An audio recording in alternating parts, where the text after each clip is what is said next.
Mind memory trainer Dharmeshbhai Pithva થોડીક મહેનતથી જ આખું પુસ્તક યાદ રહે તેવી યાદશક્તિ કેળવી શકાય તેવો દાવો કરી રહ્યા છે। છેલ્લા કેટલાક વર્ષોથી લોકોને યાદશક્તિ વધારવાની કરામતોના પાઠ ભણાવી રહેલા ધર્મેશભાઈ પીઠવા હાલ પાલનપુરની ખાનગી હોટલમાં નિઃશુલ્ક સેમિનાર ચલાવી રહ્યા છે।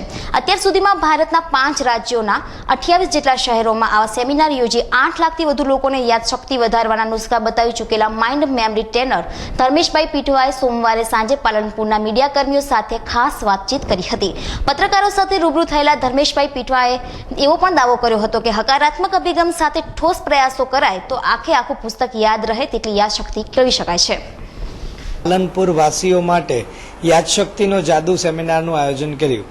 મિત્રો, અત્યારના દરેક લોકોના એ પ્રોબ્લેમ છે કે આપણે વાંચેલું જ પરીક્ષામાં ભૂલી જાય છીએ, આજે વાંચ્યું હોય કાલે ભૂલી જાય છીએ। કેટલાય લોકોને વાંચતા વાંચતા કંટાળો આવે છે, વિચારો આવે છે, કન્સન્ટ્રેશન રહેતું નથી, અભ્યાસમાં ઇન્ટરેસ્ટ રહેતો નથી।